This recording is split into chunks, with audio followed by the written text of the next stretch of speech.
Show you inside single leg and some counters to it. First, what you're going to want to do is you're going to tie up to your opponent.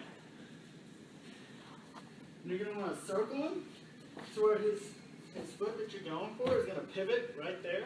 And once you see that, you'll shuck him and then you'll come here. And you want to place your head into the inside of his side. And then you're going to want to elevate it.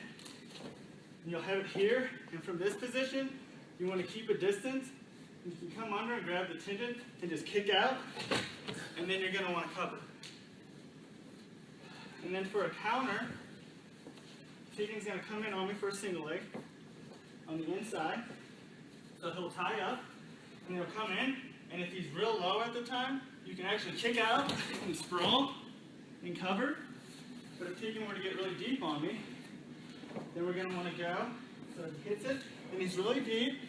I'm going to want to bring my leg across here. I'm going to want to keep that tight, because if he has this, it's going to throw me off balance.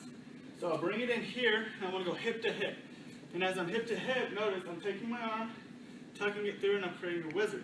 And what I'm going to want to do is I'm going to want to mule kick out. The next move I'm going to show you is going to be an outside single leg, and also I'll show you the counter to that as well. So for this one, I don't like to tie up with when I'm trying to go for an outside. I like to just play a little head movement on my opponent, and then I'll circle him. Whichever way he's going, I'll plant my knee here, and I'll post my head on the top of his pelvis.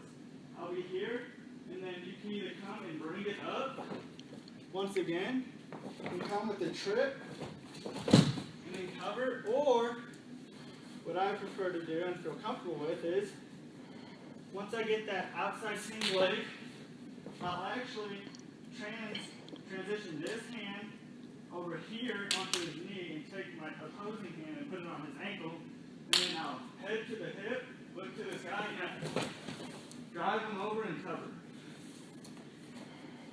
And a counter to this move would be when Tegan goes in for that outside single leg. So I'll have that outside single leg. My best bet will be to get tight if he brings it up. I want to get tight, and I'll just want to try and kick the leg out and apply my pressure from my shoulder to the back of his. So I'm going to show you a breakdown. There's a large amount of breakdowns that you can go with, but I'm only going to show you one for this purpose. So what you'll do is you'll tie up with your opponent, not tie up, but you'll cover your opponent. You'll take your hand and place it to the belly button. This one you can create a cup shape, or you can just cover on the elbow. And then when the ref blows the whistle, you'll chop this wrist, put the knee up the butt, and you'll drive over, and you'll break your opponent down. Now one of the key points that I want to focus on when doing this is, after the referee blows the whistle and you're here in your hand, you chop this wrist, you can have wrist control, and you want to drive here, because a lot of the times if you drive over, you're going to fall to your side. So a key factor, once you place that knee up the butt, you want to drive straight over. Drive your opponent straight over. Okay, we're just going to go straight into a stand-up now. I'm going to show you a basic stand-up. So Tegan's going to cover me. You notice my hands are really light, my core is super tight, so if he's just trying to break my wrist, I still have that control. So as he covers me, the ref's going to blow the whistle, and as soon as he does, my immediate reaction is to be here. Now, depending on what side they're covering, you want to come here, or you want to come here. But the biggest key factor you want to look at is hand control. You want to be on the hands. That's the first thing you want to do.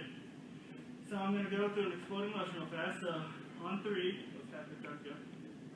You're here, you're here. You want to sag those hips. You want to peel it, but you're going to be on his base for this move. He'll be broken down. I'll break him down. So I'll just chop the wrist, and he'll be here. And from this series, I'm going to show you a cradle. So I'm fighting for the hands. He's not wanting to let me in, which that's a perfect indicator that I can go with the cross face. And I want to take the center of my hand right here and put it to his temple. And I want to be on the opposite side and take this hand and plant it right between his legs. And what I'll do is I'll drive him until I can grasp, and then I'll just sit straight back on my hip, right here. Yeah, for this series, I'm going to show you a way to do an arm bar. There's multiple series, and I'm just going to show you one for this. So I'll cover him, and notice he's got it really tight right here. He's not allowing me to get any hooks in. So what I'm going to want to do is take my forearm, apply pressure to the back of his neck, and pop that through. Now once I get this, he's going to want to shoulder down. And he's shouldering down hard, so a way to pop that out is actually to drop all your weight onto his shoulder and rotate it and then cover. Key point here is a 90-degree angle. Try not to go too high or you can get called for it. If you go too low, it's loose and he can pull it out. So once you cover here, you got a 90-degree angle. You're going to want to take this arm and hook it through. And you're going to want to make a fist. You're actually going to want to plant that fist straight to the mat. And as you do this, you plant that fist straight to the mat. You take your chin and you can suck him back, and then you'll take this arm out that's free because he can't go anywhere with this one because it's real tight. You'll take this hand, make a knife shape, and cup his chin and slowly sink back. And then you'll lock it in the cover here. It's an escape from the leg rider.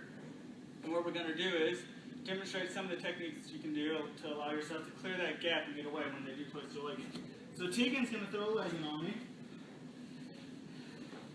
And then from this position, what you're going to want to do, as he's hovering over you and he's applying pressure, you're going to want to elevate up and actually hip down. And once you hip down, the leg's not clear yet, as you notice. You'll want to kick out. And then once you kick out, you'll come back to your base. But this time, you'll want to keep yourself tight, because now that you know that he wants to throw the legs in, you're going to keep him from allowing him to access. For this series, I'm going to show you a hip tilt. What I'm going to do is, I'm going to throw the leg in on Tegan, and after I have that leg, I'm actually going to snag this arm that he's posting his weight on. Once I have this arm, he can either fall straight back, but what I like to do to secure it is put it right here. Now I fall straight back to my hip and look to the sky. And then I can come here and I can cover.